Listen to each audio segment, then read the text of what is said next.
technology such as AI is sometimes can be a bit of a mystery. We actually decide to have a chief AI officer role, from the get-go, without having a systematic way to learn, and adapt new things. It would be very difficult to, survive, let alone thrive, in this environment. The fact that, we can apply technology like AI for good towards such, important goals really fascinated me. Welcome to the CAIO podcast, where we delve deep into the world of chief AI officers, exploring their journeys, insights, and challenges in steering AI initiatives within their organizations. I'm your host, Sanjay Puri, and today we are honored to have with us Sreedhar Sistu, the Vice President of AI Offers for Schneider Electric. With a diverse portfolio of artificial intelligence capabilities under his helm, Sridhar is driving innovation in energy management and industrial automation. Join us as we uncover the secrets to his success, the obstacles he's faced, and the wisdom he's gained along the way. Sridhar, welcome to the CAIO podcast. Thank you, Sanjay. Glad to be here. Wonderful. Sridhar, our listener base is global. They are AI practitioners, leaders of industry, think tanks. Tell them a little bit about Schneider Electric and also walk them through your journey to becoming the Vice President of AI Offers. And what does that title mean at Schneider Electric? So first of all, very happy to be here and represent Schneider Electric. For those of you who are not familiar with Schneider Electric, it's one of the large global energy management companies. You may not know the name very well, but we power many of the data centers today that allow us to have this this podcast interview and streamed.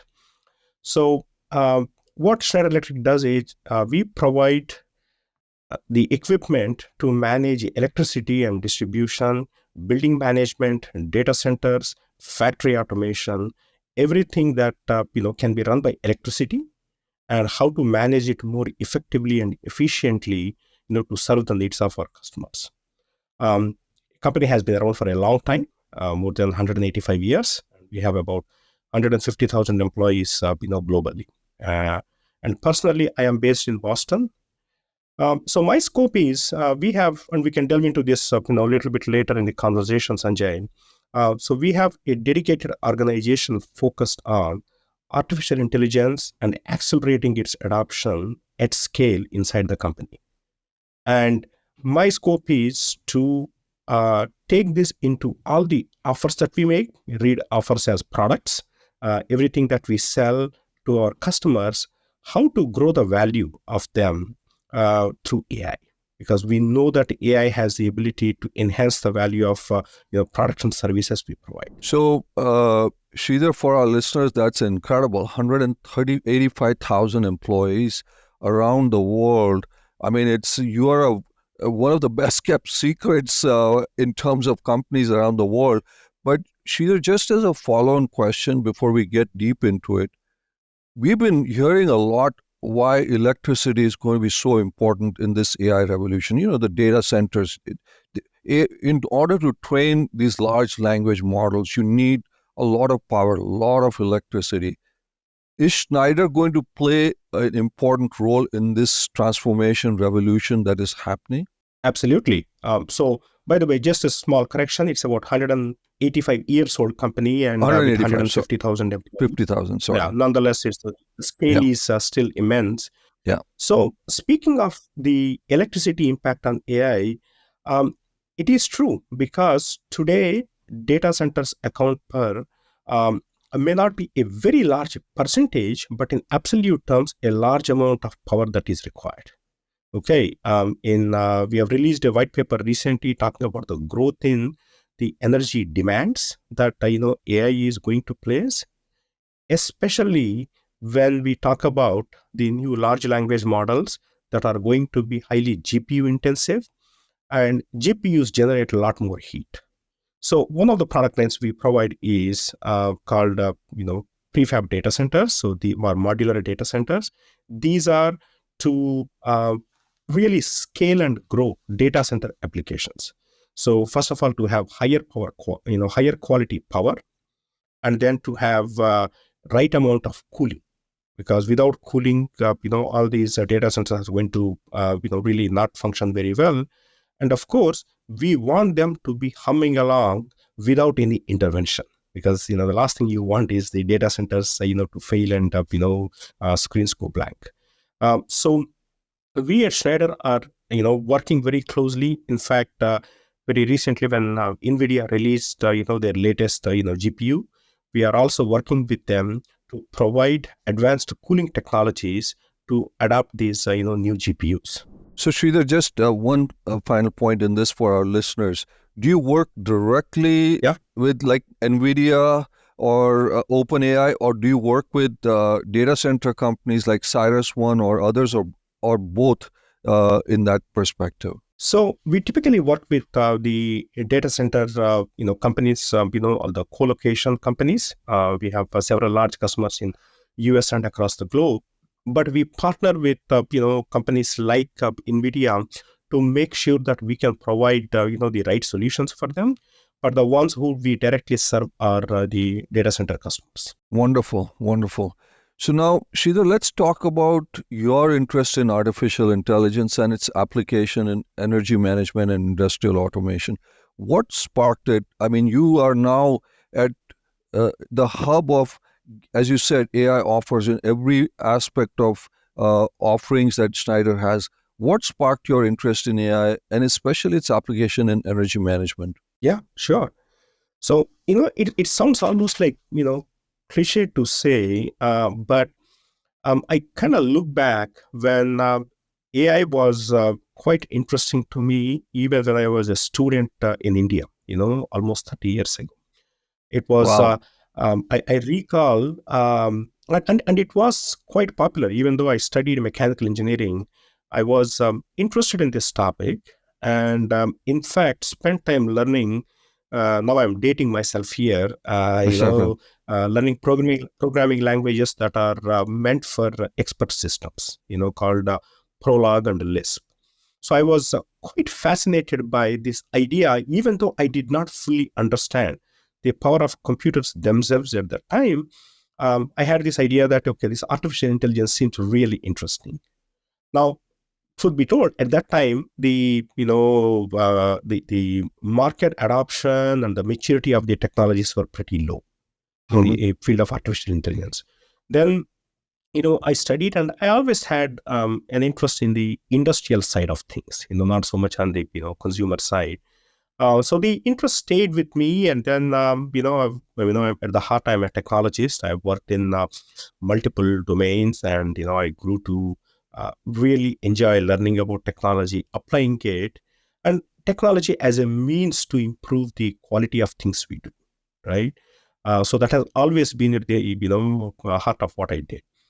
Now, once I started working in technology, afterwards I moved to US and started working for several companies. Starting at 2017 or so, the interest grew again. If you remember, that is the time when the image processing and computer vision became more and more popular, and it was possible. So the confluence of things, cloud, having large amounts of data, okay, and then the improvement in algorithms really made some interesting things possible. And I would always say that it was serendipity in that, Schneider Electric was really looking to embark on this journey, for AI. And, I had the opportunity to join forces. And what really fascinated me is that, I have seen the application of AI in multiple fields.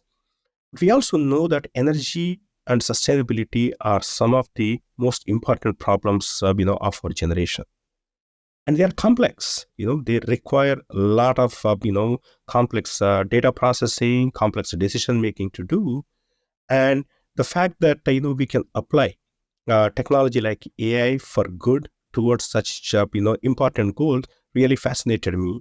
And, and I think Schneider's portfolio of products and the reach and the focus and interest to invest in this technology as an enabler, I think is really a combination of good things to come together. So AI for good, environmental and sustainability, some very key aspects and points you made, which we will get into later. But I want to go to one point. Since you have dated yourself, I am guilty because I've spent a lot of my career while doing my PhD in Smalltalk, Lisp, OpsFi, Prolog, using symbolics machines. But I can tell you, Sridhar, you couldn't get a job with a PhD in AI at that time because AI was not what it was today. But anyway, times are very, very different. So I really, really completely appreciate and understand what you're saying.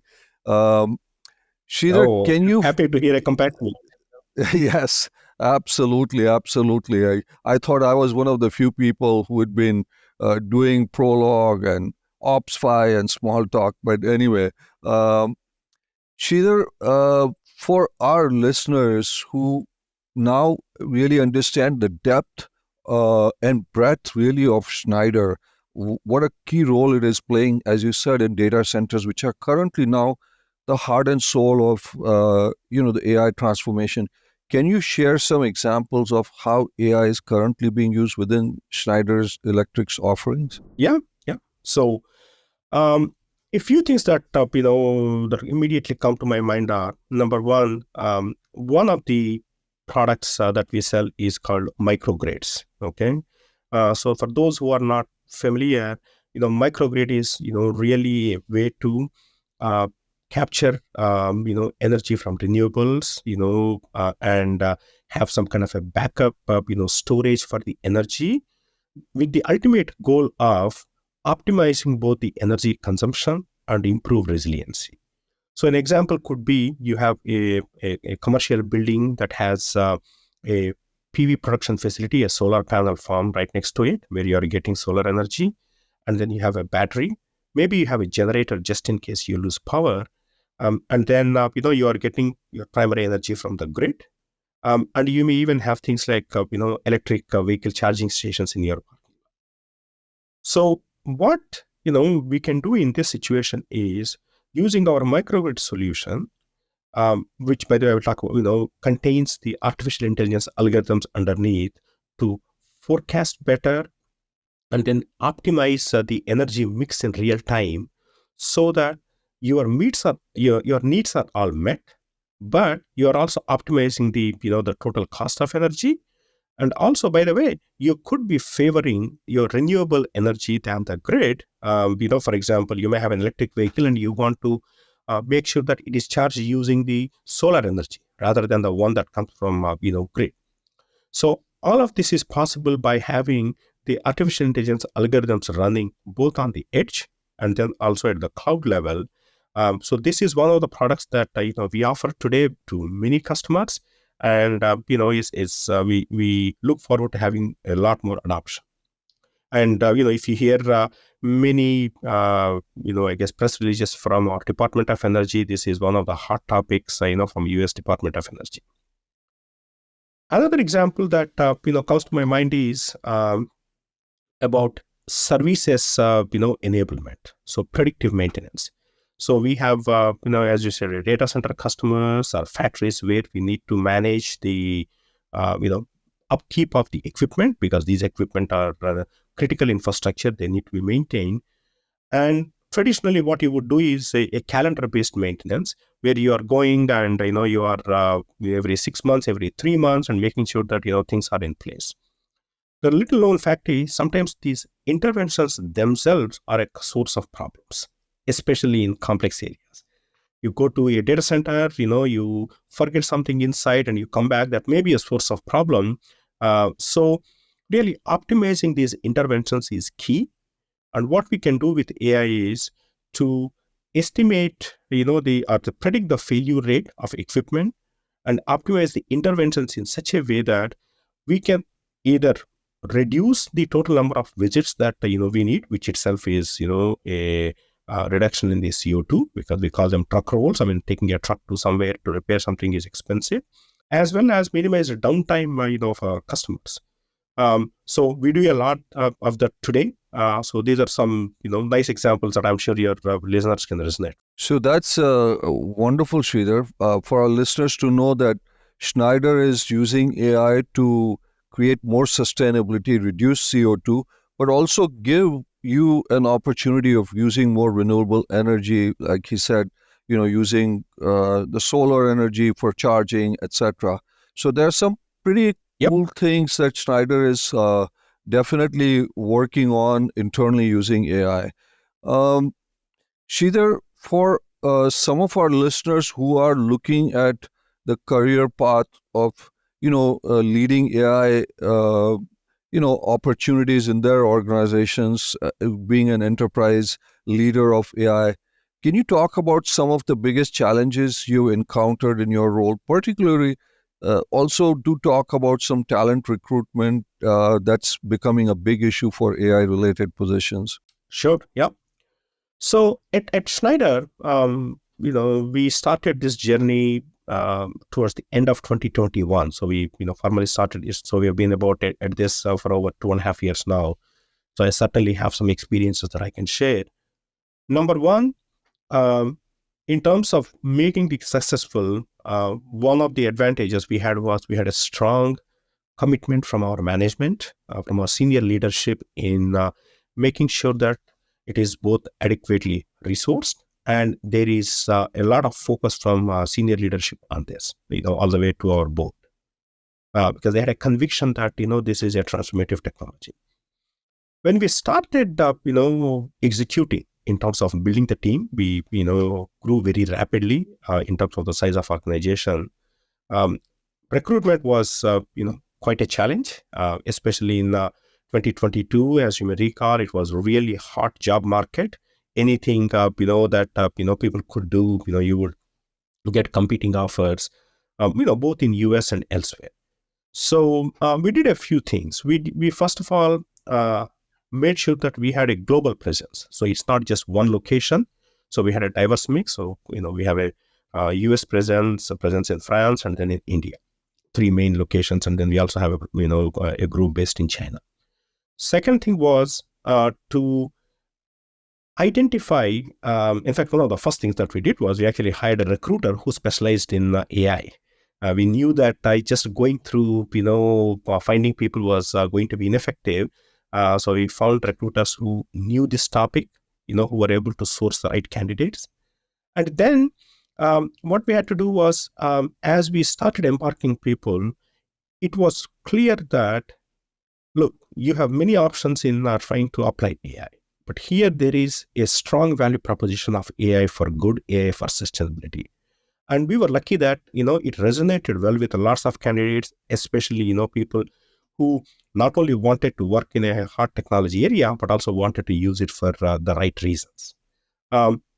So focusing on recruitment was really key. And of course, coming into 2023, things eased a little bit, and we had enough, momentum that people started recognizing, and then, they wanted to work for us.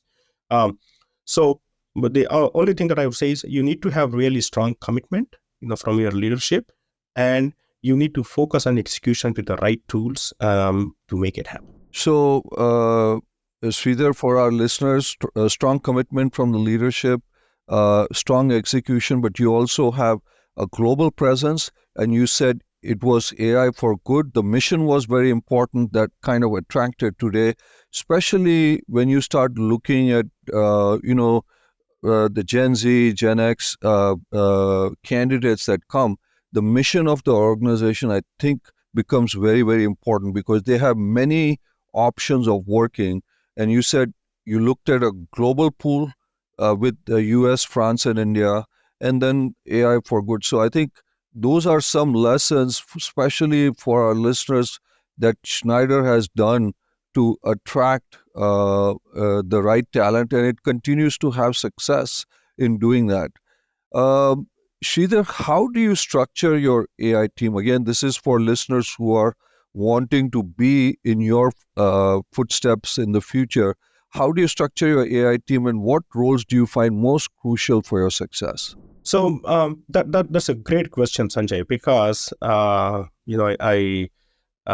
remember when I studied, I went to business school and studied about organizational design, etc. It was highly theoretical, that what organization structures do.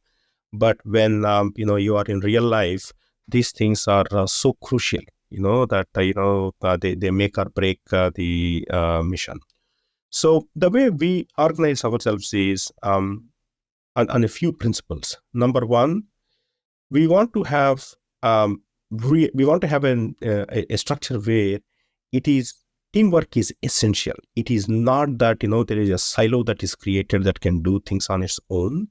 Um, it's always easier that you put blinders on and do your own thing, so you don't have to worry about others.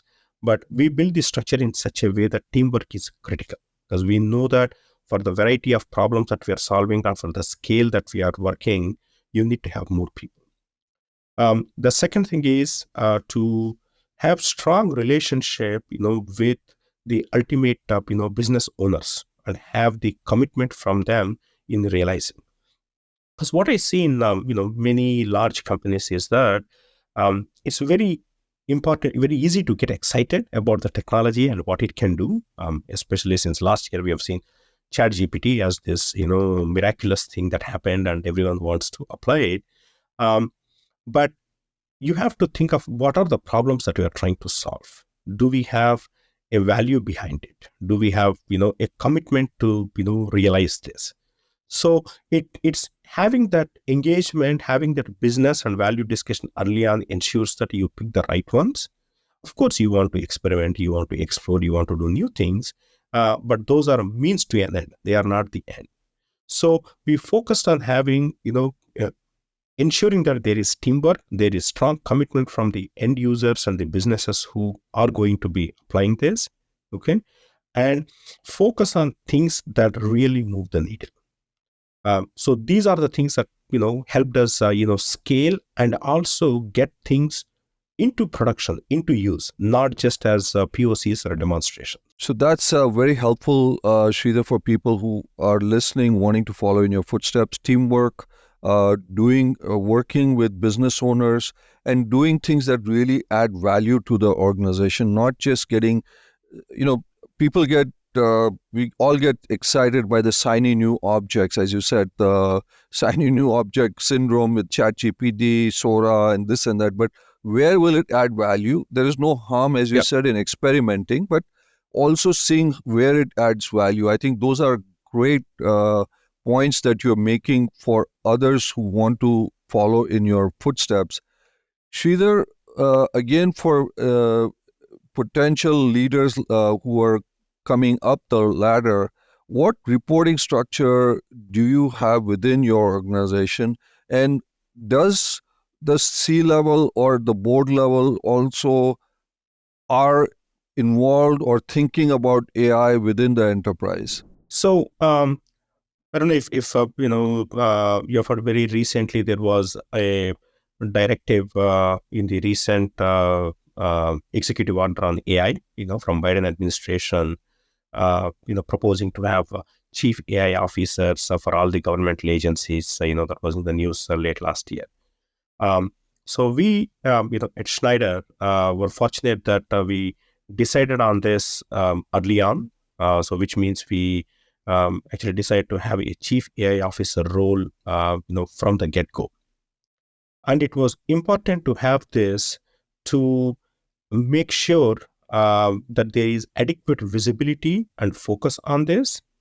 And in terms of organization structure, what we have is we have chief AI officer reporting to chief digital officer. And we have a strong participation from our executive committee and from our board and CEO overseeing these activities, from this organization. So strong engagement, dedicated organization that is working on AI, because I don't think we would be able to scale it without having a dedicated organization. So strong commitment from the leadership, where it is very involved. The chief AI officer reports to the chief digital officer, who is reporting right up to the senior level, the top level of the CEO. The CEO. So for listeners who are looking at this, uh, getting a commitment from the board and the CEOs, according to Sridhar, is very, very important, which is happening in his organization. Um, Sridhar, with AI, how are you navigating the ethical considerations surrounding it, especially in industry like energy and automation, where the stakes can be fairly high? When you talk about power, etc. I mean, thinking about being without power even for a few hours today, it's just it's impossible. So, how there are Yeah, ethical considerations surrounding AI? Is that something that you think about? absolutely. So, we know that the uh, technology such as AI is sometimes can be a bit of a mystery, right? So people, it is, and then it can become a boogeyman. So one of the things we did right from the get go for this organization is to start to think about what we call the responsible AI. So how do we make sure that whatever we are building has the features of responsibility towards all the stakeholders built in. So it can come in a few forms. Number one, we try to make AI as explainable as possible. So not everything needs to be a complex deep neural network so that I don't know it just works. Versus, let us try to work on something that is understandable, okay, so that people know why certain things are happening. Number two, to keep the user in control. So there is always an option to fallback option, things that you produce so that users are in control and there are a responsible fallback position. And when we are talking about things with respect to private data, dealing anything with customers, we take it extremely seriously in making sure that we have all the privacy and regulations that are followed with this. And look, sometimes it feels like it is, and I hear this firsthand saying that we spend too much time on reviewing these things when the core algorithm development is very fast that we can do. But we know that in the long run, these are important. These are the things that we need to pay attention to. So we take it seriously, and we have a process in place before things go into production that the responsible, or the consequence of AI are discussed, understood, documented, and then applied. So very important topic for us, and it's important for anyone considering deploying AI at scale seriously. They should be looking at this. Well, that's wonderful. Sridhar, how do you foster a culture of innovation and experimentation within your AI team? So far what I've told sometimes may come across as we have pretty rigorous process, and then it makes it difficult to do I guess good stuff. Actually, one way to foster innovation is in my mind by measuring it. Okay, things that don't get measured don't happen. So one of the metrics that we track is how many things that we did that did not actually result in an end product. Okay, which means that we are bold enough to try things that may have less probability of success, but we still try them because it's important to know what we don't know. So having a metric in place to say that there are certain things that did not work and we learn from them and in some sense celebrate them is absolutely key to make sure that people are empowered to make this chances in trying things that may not be so obvious at the beginning. And I give full credit to again our leadership in allowing to put something like this, which might be eschewed by some other organizations that they do not want to celebrate failures, and we call this as things that we tried that didn't, the experiments that did not work, and I think it's important to measure them. So there is a culture of innovation. The leadership allows that. Failure is also allowed, as Sridhar just said to us. For people who are looking for that kind of an opportunity, it's a very innovative culture, according to Sridhar. Sridhar, data is a lifeblood of AI. How do you navigate data security and privacy concerns when you're working with such vast amounts of data that Schneider has because of its positioning? Yeah. So one thing that we really had it going for is we recognize the importance of data early on. So we have a dedicated organization focusing on data, and we have a strong culture on data privacy and security from the get-go. Sometimes to a fault, but I think in the end it is good overall. So we have dedicated organization focusing on the data with a technology platform, making sure that we get the right quality of data. And there are data stewards throughout the organization, because it's a large organization, global, each country has different regulations, etc. So there are data stewards in each organization that are responsible for their scope while working with the global data organization. Then what we also do, Sanjay, that's interesting is I know that AI requires rock solid data foundation, but we also have to be realistic in that not everything would be done. If I wanted to wait everything that to be done in the data world before we can start AI, it would be too late.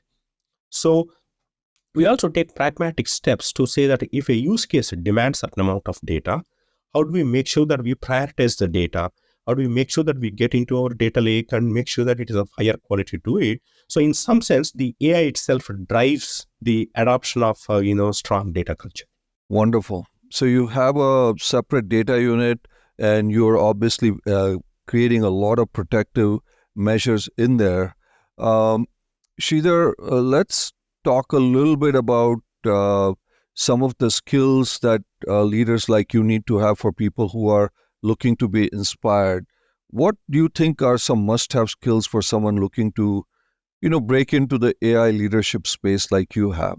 So, I kind of reflect on, the ingredients, that, make this journey a success.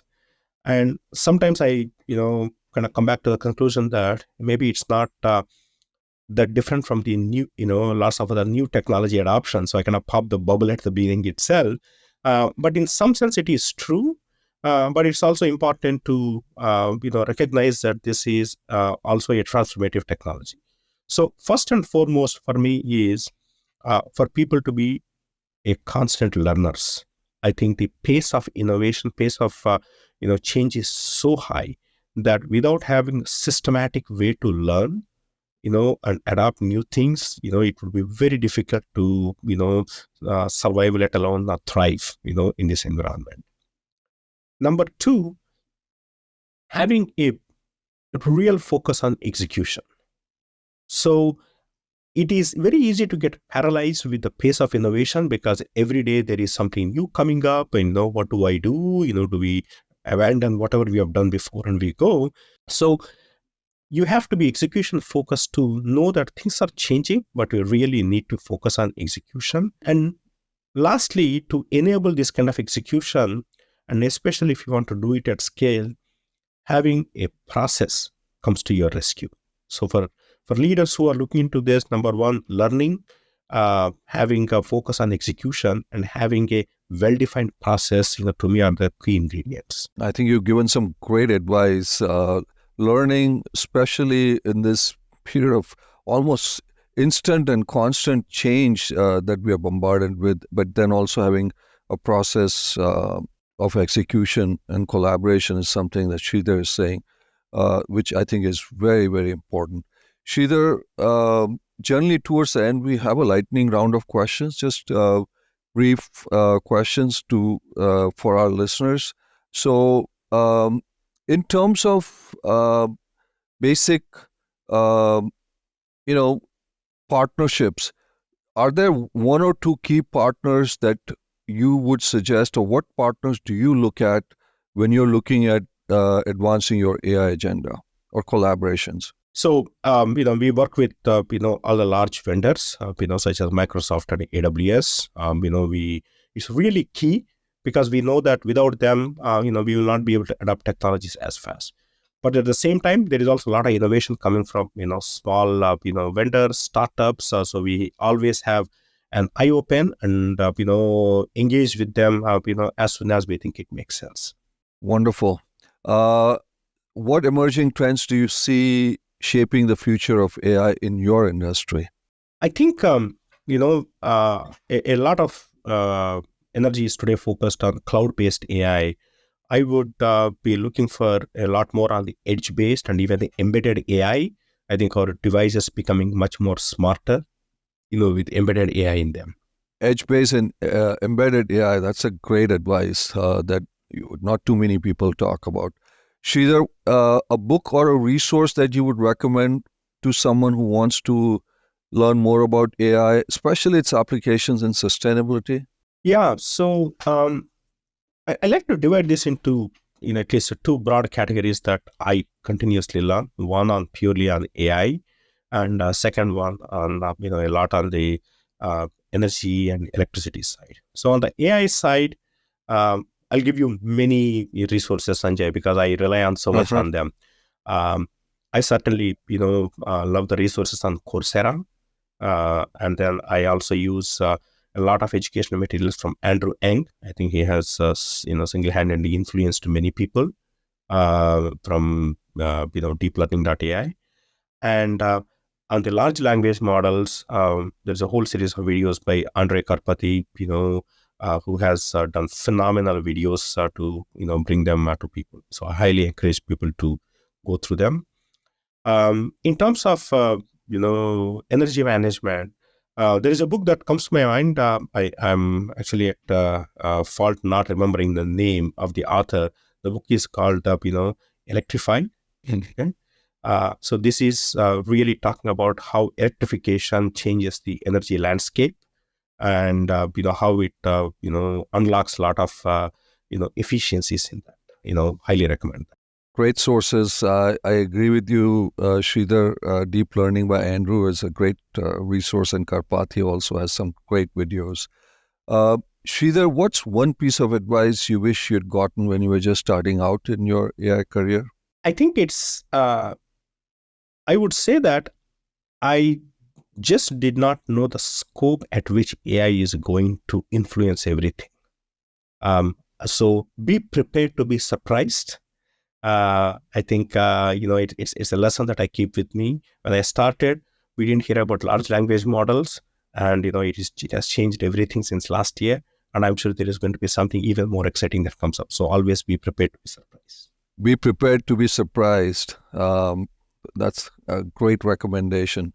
Sridhar, finally, some words of wisdom, recommendations you have for our listeners, as I said, global audience, AI practitioners, startup AI CEOs, think tanks, and other business leaders. Some final piece of advice from a leader like you. So, I might sound like a hyper optimist, but I truly believe in the transformative potential. I think we are really at the cusp of something that is, really magical. And I know that there is, a certain fear, doomerism on, what AI can do, how it's going to affect employment, etc. But I think the net effect is going to be positive for this society. There is no technology that did not have any side effects, and AI will be one of them. But I am extremely optimistic that this is going to be transformative, and transformative for good. And we look back at this as a dawn of a completely new era in the future. Dawn of a new era. I agree with you. Totally transformative, offering some unbelievable opportunities, Sridhar. That concludes our insightful conversation with Sreedhar Sistu, the Vice President of AI Offers for Schneider Electric. From unraveling his journey to sharing valuable insights on the challenges and opportunities in AI implementation, Sridhar, you provided us with a wealth of knowledge. We really are grateful to you for taking the time to join us, and really wish you continued success as you shape the future of AI in energy management and industrial automation. Your leadership and I think vision is going to inspire others to pursue careers in this dynamic and rapidly evolving field, and hopefully some even at Schneider. So thank you for tuning into the CIO podcast, where we uncover the stories behind the leaders driving AI innovation forward. Stay tuned for more captivating conversations with chief AI officers from across industries. Sridhar, thank you so much. Knowing your busy schedule, it's been tremendous session to learn more, and we hope to have you back because there are so many other questions I had, but about Sora, about multimodal, about AGI, but that we'll keep for the next session. So thank you so much, Sridhar. Thank you, Sanjay. Thanks for having me. My pleasure.